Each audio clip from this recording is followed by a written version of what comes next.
Hello and welcome to আইএসআইস YouTube channel. আমার নাম মিলন। আজকে প্রিলিমস ব্যাচের একটি ইম্পর্টেন্ট টপিক আমরা ডিসকাস করতে চলেছি, সেটা হচ্ছে গিয়ে ওয়ার্ল্ড ব্যাংক নিয়ে। এটি হচ্ছে গিয়ে GS3 ইকোনমির মধ্যেও আসে এটা, অথবা GS2 আইআর এর মধ্যেও, ইন্টারন্যাশনাল রিলেশনের যে ইন্টারন্যাশনাল বডিজ থাকে সেখানের মধ্যেও কিন্তু আসে ওয়ার্ল্ড ব্যাংক। আচ্ছা, এই ওয়ার্ল্ড ব্যাংক আমাদের ইউপিএসসি প্রিলিমসের জন্য কতটা ইম্পর্টেন্ট, যদি আমরা প্রিভিয়াস ইয়ার কোয়েশ্চেন দেখি, গোল্ড ট্রাঞ্চে অথবা রিভার্স ট্রাঞ্চে refers to a loan system of the World Bank, one of the operation of the central bank, a credit system granted by WTO and its members, a credit system granted by IMF to its members। এটি হচ্ছে জিজ্ঞেস করছে 2020 সালের UPSC প্রিলিমসে। তো এইসব question tackle করার জন্য তোমাদেরকে একটা টেমপ্লেট বলে দিই, ইউপিএসসির খুব ফেভারিট টেমপ্লেট এটা। ইউপিএসসি কিরকম একটা ট্র্যাপ দেই, এতগুলো নাম দিয়েছে, 4টে অপশান দিয়েছে, ABCD করে 4টে অপশান দিয়েছে। এখন এখান থেকে আমরা কীভাবে বুঝবো কোন অপশানটা ঠিক হয়? তো ইউপিএসসি একটা সবসময় একটা হিন্ট দেয়। এখানে যদি আমরা দেখি খুব ভালো করে, সি অ্যান্ড ডি এই দুটো option similar kind statement. Are similar kind statement যখন হয় 1 আর 2, তখন হয় এটা ঠিক হবে, অথবা এটা ভুল হবে, অথবা এটা ভুল হবে, এটা ঠিক হবে। দুটো সিমিলার কাইন্ড স্টেটমেন্ট কিন্তু একসাথে ঠিক হতে পারে না। এটা প্রবাবিলিটি 90% কেসে এরকম হয়, ঠিক আছে? আর সেই অনুযায়ী আমরা যদি যাই এরপর সি এবং D, they credit system granted by WTO। তা WTO আমরা জানি যে একটা বেসিক, যদি আমাদের একটা ওভারভিউ থাকে যে কি না, ওয়ার্ল্ড ট্রেড অর্গানাইজেশন।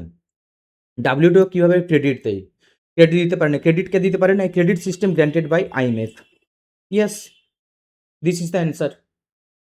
তো এরকমভাবে কিন্তু একটু চোখ কান খুলে রাখলেই কিন্তু তোমরা অ্যান্সার করতে পারবে। আর ইউপিএসসি কখনই কিন্তু খুব একটা যে প্রত্যেকটা কোশ্চেন যে ডিপে গিয়ে জিজ্ঞেস করে না, ও ডিপ যায় না, ও একদম জেনারেল, পেপারটার নামই জেনারেল স্টাডিজ পেপার 1। হোক সেটা সায়েন্স অ্যান্ড টেক, হোক সেটা হিস্ট্রি, হোক সেটা জিওগ্রাফি, হোক সেটা পলিটি, ইকোনমি, এনভায়রো, যাই হোক না কেন, ও একটা জেনারেল পয়েন্ট চাই প্রত্যেকটা স্টুডেন্টের কাছ থেকে, হ্যাঁ যেন সেই পয়েন্ট অফ ভিউ থেকে কিন্তু ও আমরা যেন সেই কোয়েশ্চেনটা সলভ করতে পারে। একটা জেনারিক একটা পয়েন্ট আমাদের জেনে রাখা দরকার, একটা জেনারেল ওভারভিউ আমাদের একটা জেনে রাখা দরকার। তো চলো শুরু করা যাক। আমাদের এই টপিকটি থেকে আমরা যেখান থেকে কিছু ইম্পর্টেন্ট ডেটা ফ্যাক্টস জেনে নেব, যেটা আমাদের ইউপিএসসি প্রিলিমস আপকামিং পয়েন্টের জন্য ইম্পর্টেন্ট। আর তাছাড়া বলে রাখি, এই 2025-এও কিন্তু আমাদের ওয়ার্ল্ড ব্যাংক নিয়ে কোয়েশ্চেন এসেছিল, IB আর ডি নিয়ে। এটা আমি দিতে এখানে ভুলে গেছি, এখানে IB আর ডি নিয়ে কিন্তু 2025-এ কোয়েশ্চেন এসেছিল। তো সেই পয়েন্ট অফ ভিউ থেকে কিন্তু আমাদের ওয়ার্ল্ড ব্যাংক কিন্তু ইম্পর্টেন্ট হয়ে দাঁড়ায়। তো এটি হচ্ছে কি আমাদের আজকে newspaper heading, India's financial year 27 growth outlook cut to 6.6% from 7.2%। এটি কে বলেছে না, ওয়ার্ল্ড ব্যাংক।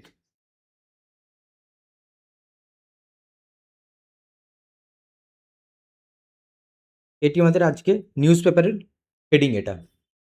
তো আমরা কনটেক্সটটা দেখে নেব। কনটেক্সট কি? ওয়ার্ল্ড ব্যাংক বলেছে যে আমাদের যে এখন যে ওয়ার চলছে, এখন যে মধ্যপ্রাচ্যে পশ্চিম এশিয়ায় যে ওয়ার চলছে, সে ওয়ার চলার জন্য 2026-27 আমাদের যে গ্রোথ রেট, সেটা কিন্তু আগের বছরের থেকে কম।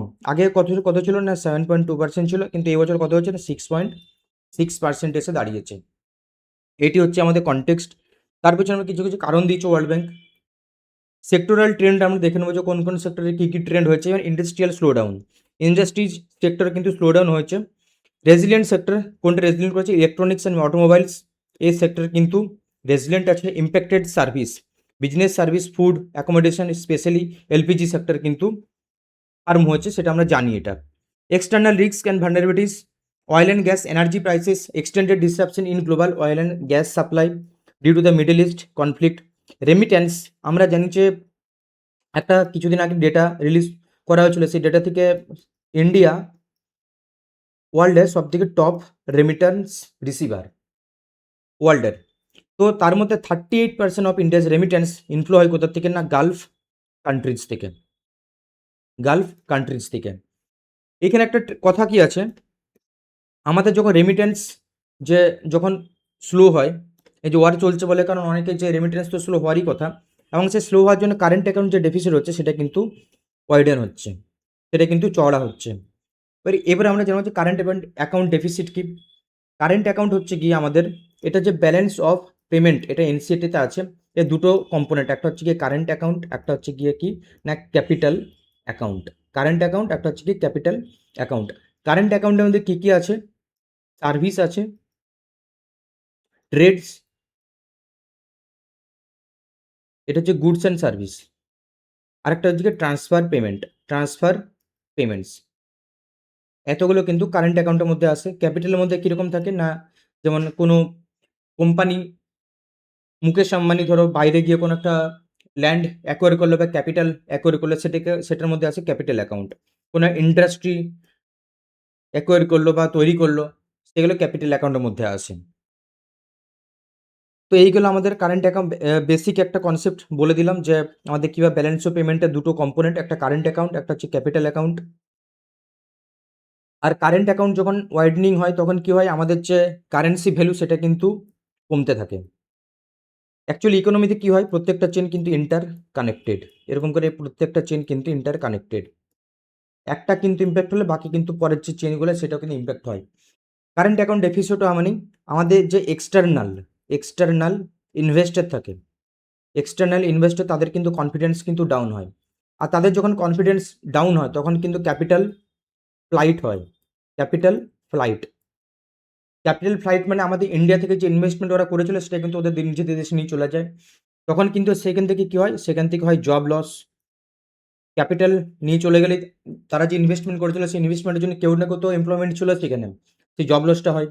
সেই জব লস থেকে সৃষ্টি হয় আনএমপ্লয়মেন্ট, পোভার্টি সিচুয়েশন, তো আলটিমেটলি কী হয়, ওরসেন হয়। ডোমেস্টিক চ্যালেঞ্জেসের মধ্যে কী কী আসছে না, ইনফ্লেশন তো হচ্ছেই, কারণ আমাদের যে অয়েল প্রাইস বাড়ছে, গ্যাস সাপ্লাই নেই। সেই গ্যাস সাপ্লাই না হওয়ার জন্য আমাদের যে ইকোনমিক্স, স্পেসিফিক্যালি যেমন আমরা ডিসকাস করেছিলাম যে আমাদের যে সেক্টরাল যে চেঞ্জেস হচ্ছে, যেমন ইম্প্যাক্টফুল, যেমন তার মধ্যে একটা ছিল Morbi ceramic industry, Morbi ceramic industry, কাশ্মীরের উল ইন্ডাস্ট্রি, এইসব ইন্ডাস্ট্রিগুলো যে এফেক্ট হচ্ছে সেখান থেকে কিন্তু আমাদের ইনফ্লেশনের একটা ক্রিয়েট হচ্ছে। ফিসকাল কনসলিডেশন করার জন্য এফোর্ট দেওয়া হচ্ছে যাতে ফিসকাল কনসলিডেট করা যায়। স্ট্র্যাটেজিক রিকমেন্ডেশন ফর রেজিলিয়েন্স কী করেছে না, private sector growth, private sector participation বেশি করতে বলছে। ওয়ার্কফোর্স এন্ট্রি, আনএমপ্লয়মেন্ট যাতে কম হয়, যাতে এমপ্লয়মেন্ট বেশি থাকে সেটার জন্য জোর দেওয়া হচ্ছে। এবং পলিসি ব্যাপার এবং গভর্নমেন্টকেও কিন্তু এখানে এনগেজ করার কথা বলা হয়েছে। তো এই গেল আমাদের ওয়ার্ল্ড ব্যাংকের একটা রিপোর্ট। এবারে ওয়ার্ল্ড ব্যাংককে নিয়ে আমরা জেনে নেব যে ওয়ার্ল্ড ব্যাংক অ্যাকচুয়ালি কবে গঠিত হয়েছিল এবং তার কী কী শাখা আছে বা ব্রাঞ্চ আছে, বা এবং তার সে কী কী রিপোর্ট বের করায় all over world basis. Foundation কবে ছিল না, ফাউন্ডেশন হয়েছিল established in 1944 during the Bretton Woods Conference alongside the IMF. Headquarter কোথায় না, Washington DC, USA. The world bank group পাঁচটা যে আছে সেই পাঁচটার মধ্যে পড়ে, যেমন তাদের 5 ইনস্টিটিউশন আছে, যে constitute of 5 institution, IBRD, IDA, IFC, MIGA and ICSID, international centre for settlement of investment dispute. এটা খুব ইম্পর্টেন্ট একটা বডি, কারণ এটার মধ্যে আমাদের ইন্ডিয়া কিন্তু পার্ট না। India is not a member of ICSID. Important reports কী কী আছে না, world development report, global economic prospectus, logistic performance index. আচ্ছা, কমেন্টে জানিও লজিস্টিক পারফরমেন্স ইন্ডেক্স অনুযায়ী ভারতের র্যাঙ্ক কত, ইন্ডিয়ার র্যাঙ্ক কত, ইন্ডিয়ার র্যাঙ্ক কত। দুটো জিনিস জানো, আরেক জিনিস হচ্ছে আমাদের লজিস্টিক ইন্ডিয়ার জিডিপির কত পার্সেন্ট রোল প্লে করে। এই দুটো জিনিস কমেন্টে জানাও, আর সাথে এমসিকিউর অ্যান্সারটি। এখানে একটা মডেল এমসিকিউ দেওয়া হয়েছে, এমসিকিউটি দেখো এটা। আর এরকম টেমপ্লেট বেসড যদি তোমরা ভিডিও চাও কীভাবে ইউপিএসসি সলভ হয়, এরকম 15 থেকে 16 পিস এরকম টেমপ্লেট আছে যেই বেসিসে কিন্তু ইউপিএসসি সলভ করা যায় কোশ্চেন। তোমরা যদি সেটা চাও তো please do comment on the comment section, আমরা সেই বেসিসে ভিডিও নিয়ে আসবো। আর এইগুলো আমাদের আজকের এই ডিসকাশন। এবং তোমাদেরকে একটা কথা জানিয়ে রাখি, এই কন্টেন্ট তোমরা কিন্তু বাংলাতেও পেয়ে যেতে পারো।